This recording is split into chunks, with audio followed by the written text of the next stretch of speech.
This is Richard Lowe with Author Talks with Richard Lowe, and I'm here with Stephen Oram. Stephen writes science fiction. He's been a hippie punk, religious squatter, and a bureaucrat anarchist.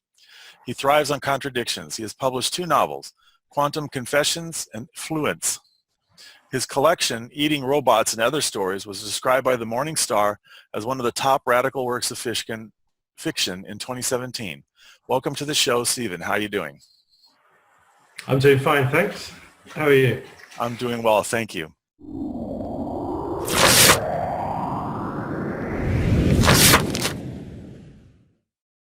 And Stephen. Hi. Welcome to the show again. And so how did you get started writing science fiction? I guess a couple of things really. So starting writing at all only happened a few years ago, and it was one of those moments in life where I thought I really want to do something creative, and I didn't really know what that was. I tried a bit of photography and a bit of painting, and I was absolutely rubbish at both of them. Embarrassing rubbish, really. And then I'd always wondered about writing, so I did a sort of evening creative writing course, and that inspired me. And then I thought, I wonder if I can write a novel, and it went from there really. And science fiction, I've always really enjoyed reading science. I mean, I like reading lots and lots of things, but science fiction was one of those things that always sort of sparked a lot of interest in me, and I really enjoyed reading it. So that was a really obvious sort of route to go down. Okay. And what's your history like? What's your backstory?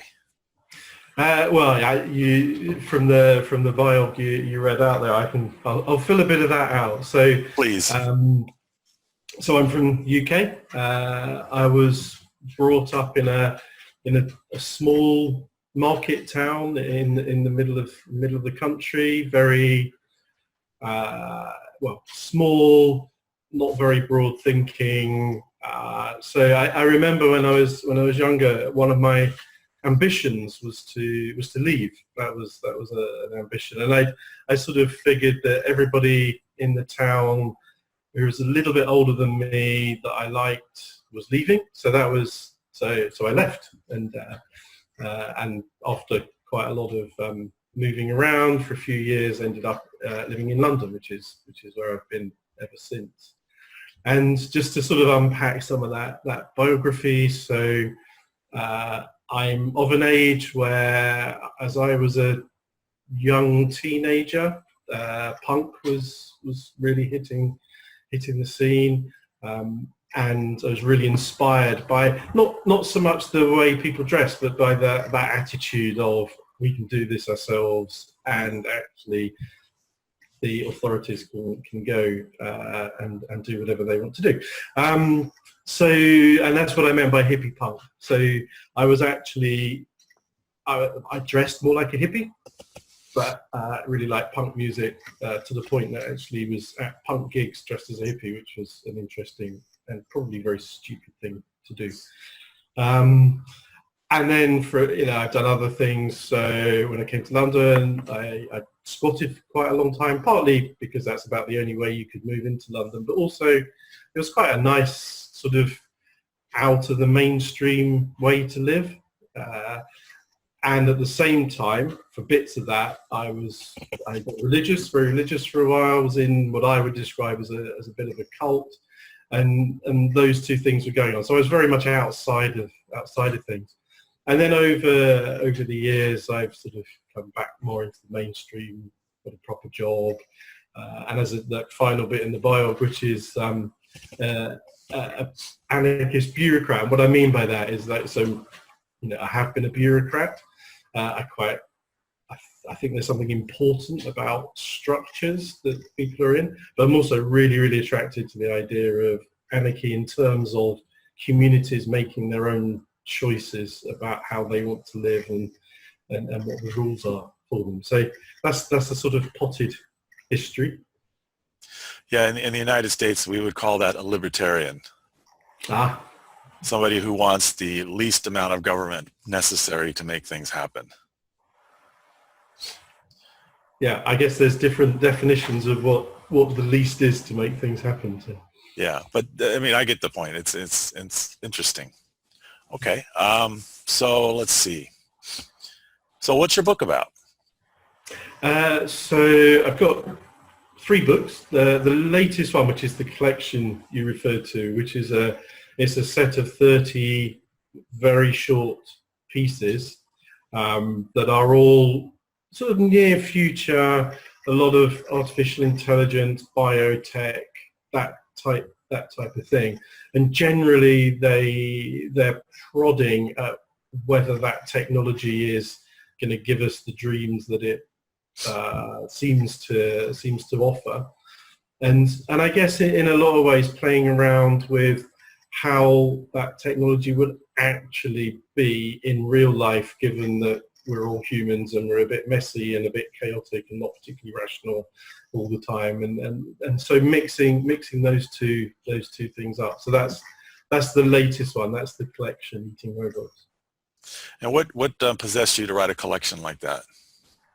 It sort of started so I was writing my second novel, Fluent, and I kept getting all these ideas, and I thought, actually, I'm in danger here of introducing loads and loads and loads of ideas into this book just because they're in my head.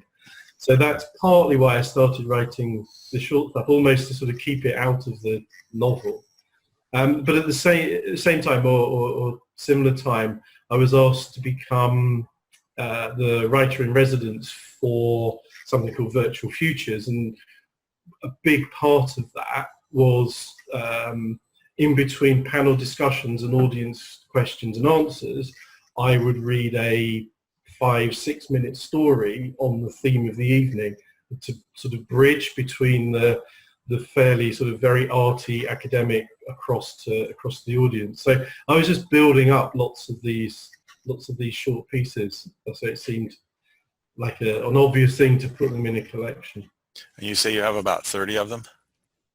Yeah, in that particular collection, I've probably got another 30 now that I will get around to putting in the second part of the collection.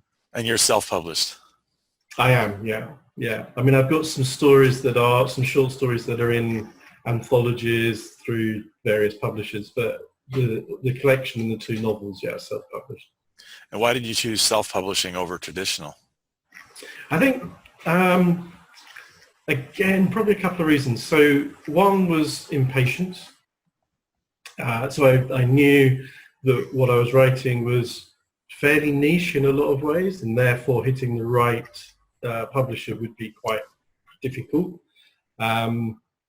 And I just wanted to get on with it, really, to see what people thought of it. But I think underneath that probably was going back to that punk sort of thing. It's like, well, why do I need to wait for a publishing house to take this on? I don't need to. Technology's moved on. We can do it ourselves, and why not, basically? So I think those two things came together, and that's why I made the decision. Yeah, I'm a ghostwriter, and I have a client who's going the traditional route, and he's getting frustrated because it's already been 6 months, and it's probably going to be another 6 months before his book's in bookstores. Yeah, I'm sure he'll be really happy when he sees his book in a bookstore, but it's going to be a whole year, and he's getting impatient. it's a long time, isn't it? And you don't know whether it's going to happen or not. And yeah, so yeah, as I say, impatience and wanting to do stuff. Yeah, he described as he gives it to like a black hole, and he doesn't know really what's happening. So you're a member of ALI, correct? Yes, yeah, I am. Yeah, they've been really. So when I started out, I didn't know about them at all. I could really have done with knowing about them at the beginning. I sort of stumbled around a fair bit trying to find editors, trying to find, understanding that I needed all those professionals to help turn out a professional book, but not really knowing very much about how to go about that. Yeah, I understand. It's a very useful group. I've got a lot out of it. Okay, So you've also written 2 novels. Why don't you tell us about one of those? What's special about it? So the second one I wrote, which was called Fluent, it's the basic premise is that you're living in a society where people are put into different stratas dependent on their social media popularity. And that includes where you live, who your friends are, what your job is, etc., etc.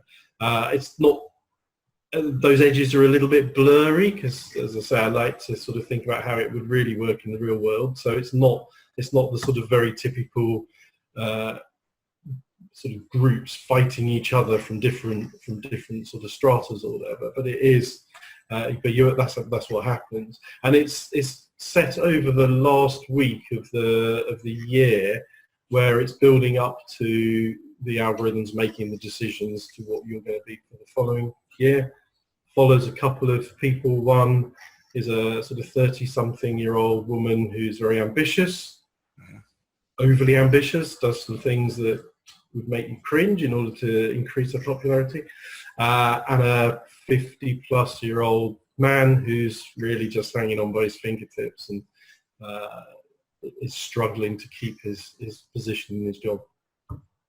So it's kind of like economic strata, only instead of economics, it's the social media strata. Yeah, it is. I think,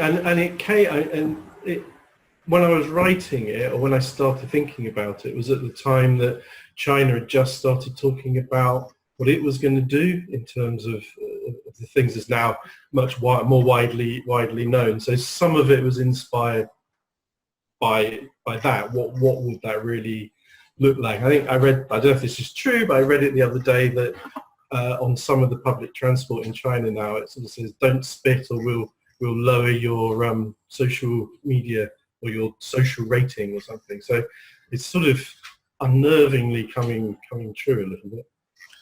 That's very interesting. And the first novel, what's it about? So the first novel was one of those sort of classic first novels. I think it was the one that I needed to get out of me. So that's got sort of 2 main themes going on. One of them is where the notion of truth. So this is before fake news kicked off as well. But the notion of absolute truth or relative truth really interested me. What was truth? And people who believe that there are absolute truths and people that believe there isn't. So it's built around that, and the sort of propaganda war between those two sort of viewpoints turn a lot of people into just being in a catatonic state, because they just can't cope with not knowing what is truth, how to approach that. And then it moves into looking at what if there are alternative universes through quantum physics, we can actually change the past. So they're the two big themes that run through that, and that's called Quantum Confessions. That sounds like a fascinating novel. Must have been fun to write. It was really, really fun to write. Yeah. I sort of let loose my imagination. Excellent. Yeah, I'm writing a science fiction novel, so I understand how that works. So how do you promote your books? So I think I do that through a number of ways. So in terms of, I put a lot of effort into I don't like these phrases, but marketing me as a brand, if you like. So I put a lot of effort into establishing me as an author. I do a lot of collaborations with scientists. I do a lot of spoken word events, curate those things, do a lot of public stuff like that, because I really wanted to be in a position where I was being asked to work with people on particularly on the short stuff. So, and that's great, and that's working really well. In terms of the sort of selling the books, if you like, then I found that advertising in various forms seems to be the way that the way that works and gets those additional sales. So the events and things don't sell that many books. It's much more through advertising. And at the moment, I'm experimenting with Amazon and do a bit of Facebook advertising. I've tried some of the lists that people, can't remember their names, but anyhow, the sort of newsletter mailing list. But that, for some reason, they haven't quite worked for my book. I haven't found, except for BookBub, which is everybody wants to get, I haven't found an email list that really works for mine either. Right. Well, that's good to know. I'm not alone. Yeah, you're not. I've probably spent hundreds and hundreds and hundreds of dollars to get on all these email lists and nothing. I mean, barely a sale. Yeah.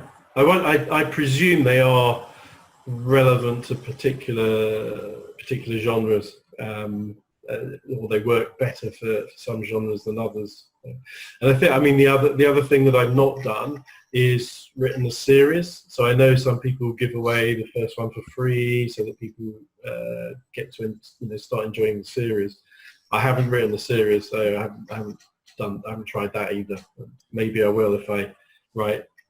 So the plan is to sort of write a series from the basis of the ones I've done now, but in the fullness of time. That's a good plan. I've heard the same thing, that doing series is where you want to go in books, even short series, even short books. You get loyalty that way, I guess. All right. So you market yourself. That sounds like a good strategy. How do you do that? As I say, I think so. A lot of that is through events, and by events I mean so the things like being the writer in residence at Virtual Futures. That was great. So that not only were we doing live events where I was reading, as I say, I now curate and write for some fiction evenings, science fiction evenings. And I've done a lot of collaboration with scientists and artificial intelligence people, neuroscientists, all that, and the way that tends to work is that I will visit a lab, visit them, talk to them, we'll work together on what a possible world might look like. They'll tell me just how far I'm stretching things, and then I'll write a story. They'll get a certain amount of veto, not over the style of the story or the writing, but the technology science content of it. And then we've had public events where I am alongside the scientists on stage, audience Q&A, writing, reading the story, those sorts of things. So I've done quite a lot of that, and that's very good for raising your profile. I mean, it's good fun. Don't get me wrong. I wouldn't do it if it wasn't good fun. It's immense fun, but it's also good to get your face out there and your stories known. Yeah, it's all about building that following, isn't it?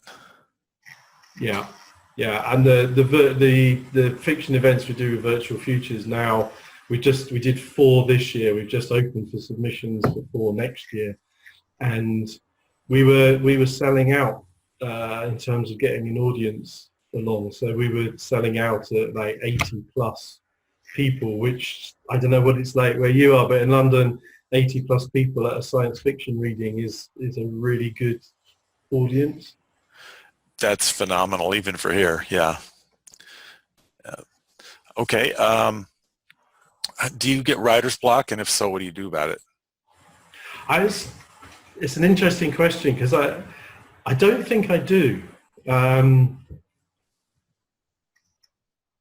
So I don't know if I do anything about it. However, I think I've got, partly because of the writing the really short stuff, then I can hop around stories. So if one's not quite working, it's easy to hop to another one, because I've always got, at the moment, I think I'm committed to 6 short pieces for various things that I'm doing. So there's always something to be doing there. I'm also writing a novella, so I don't really suffer from writer's block, but I do hop around if something's not quite working or not quite gelling.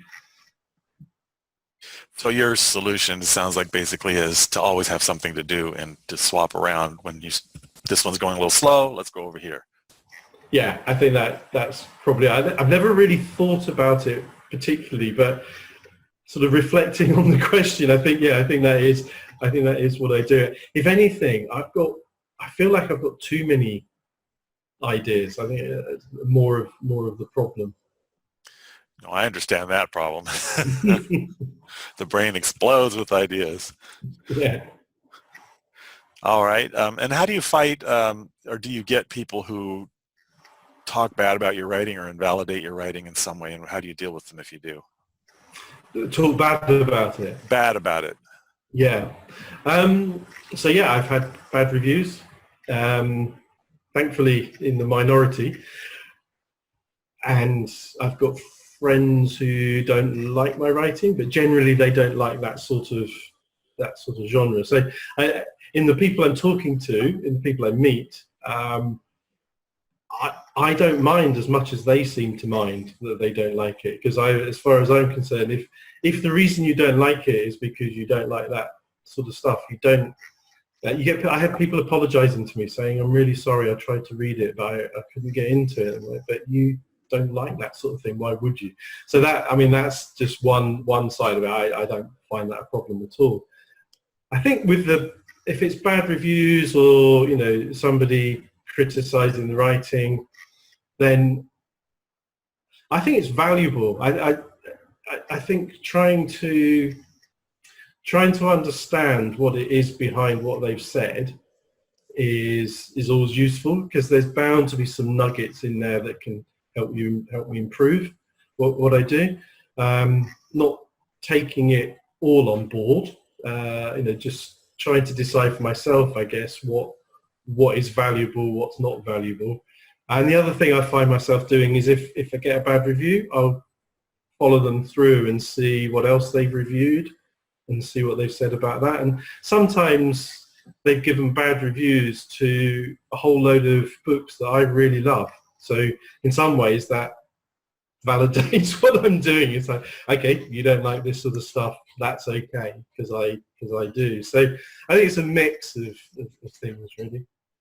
I understand. I tend to avoid even reading the reviews for the most part. Usually I get positive reviews, but occasionally there's the one, oh my God, this book is horrible, and I just avoid reading them. That's probably very sensitive. They can balloon out of proportion, can't they? The one bad one sort of overrides all the 30 good ones. Yeah, I have a book that has 77 good reviews and like 3 bad ones, and the bad ones, of course, is where I focus. Yeah. Oh my God, they didn't like my book, Yeah, it's so hard not to. So you've been writing a while. What's your favorite memory about your writing? That's a good question.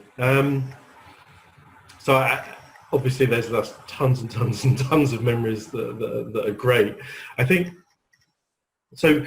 A couple that really stand out for me, which was when I was first writing, when I was writing Quantum Confessions, and it was it was a new thing to me to do, and I remember I woke up from a dream, and I'd been dreaming about the 2 main characters in the book had been arguing with each other over something in my dream. And in the dream, I'd realised that actually I could get them to do whatever I wanted them to do. Mm-hmm. And it was just one of those moments. I was like, actually, yeah, wow, I'm creating things. So I think those characters becoming real, and then it's a similar thing there was a moment where one of the characters, not a particularly big one, didn't feature a lot in the book, but she commits suicide, and I was really devastated for a few days, and yet obviously it'd been my choice, right? It'd been one of those moments where I was like, this has to happen, and I really don't want it to happen, but it really has to happen, given the situation and who she was and all the rest of it. So I think they are really, they both sound quite sad memories in some ways, but I guess what I'm saying is it's that memory of actually I'm a writer, and as that sort of dawned on me, I think they were really important moments. I completely understand. And it sounds like your characters almost take over your story sometimes. I think they do, and I think they should as well. I don't know what you think, but if you really understand the character and there's you create the situation, but to remain true to that character, and I do plan out my books. I plan them out at a fairly detailed level, but then allow them to wander off if that's the way it's going. So there are situations that I haven't necessarily planned for in any great detail, and I think that's when you have to start. So I'll be walking somewhere thinking, what would they do? Well, it's sort of like thinking about a friend, isn't it? What would my friend do in this situation? And obviously we have the advantage of being able to decide that. But yeah, so I think they do to a certain extent take over. Yeah, I'm writing a novel, and I've started writing it one way, and one of the characters kind of almost spoke to me and said, "Oh, nope, I'm actually going to have this personality." And I'm like, no, I want you over here. Nope, this is my, okay, well, whatever. So I had to rewrite part of it. Yeah, I find it very hard to explain to people who don't write what that feels like, because it sounds a bit sort of trite and a bit silly, but actually you just can't go against. Well, I find I just can't go against that, because then it's not genuine and it's just not working. So Yep. Okay, and do you have any tips for other writers?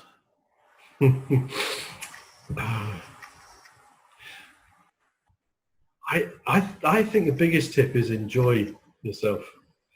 And I guess it depends whether you're totally reliant on this for you to eat or not. But so yeah, I think that's what I would. So enjoy it, write what you like to write. But I think, this is a decision I made, and I think it's working. Is sort of also decide what it is you want your readers to get from you, and then sort of stick to that. And by that, I mean, I think it's useful for them to know what to expect, broadly speaking, when they start reading some of your writing. So maybe the thing is enjoy yourself, but make sure that you choose carefully before you start on the path. Exactly. And what is your favorite thing about being an author? I think it goes back to it's sort of the opposite of what do you do about bad reviews. I think I really, and it's not the good reviews per se, but what I really, really like about being an author is when somebody not only tells me they've enjoyed what I've written, that's great. To entertain people is a delightful thing to do. I think it's also when, what I try to do in my writing is to provoke thought, provoke people into maybe seeing something slightly different to how they would have done previously. And when people say that I succeeded in that is a great feeling, and I really like that. And I guess the other thing I like about being an author is, and I'd never really thought about this until I started writing, is the way that you're dealing with the really big macro, creating worlds, and really worrying right through to where does that comma go, and that mix of the really big and really pedantic, I really enjoy that. And obviously there's lots of things in between that, but they're the sort of two extremes the different layers and different levels that you're working at. Yeah, it is an interesting career, isn't it? Yeah, very much so. Okay, so we're coming close to the end. Do you have any final words that you'd like to say? I'd like to say thank you for interviewing me. Thank you for getting up so early.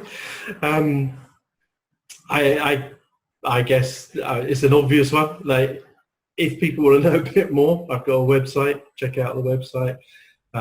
Always very keen to hear from anybody, particularly if they want to collaborate on anything or anything like that. But that's really my closing remarks, I guess. Well, okay. And thank you for coming, and I'd like to thank all our viewers for viewing. If you want to subscribe to these videos, hit the subscribe button below. We'll be coming out with 1 to 2 per week. So thank you for watching, and I'll see you next time.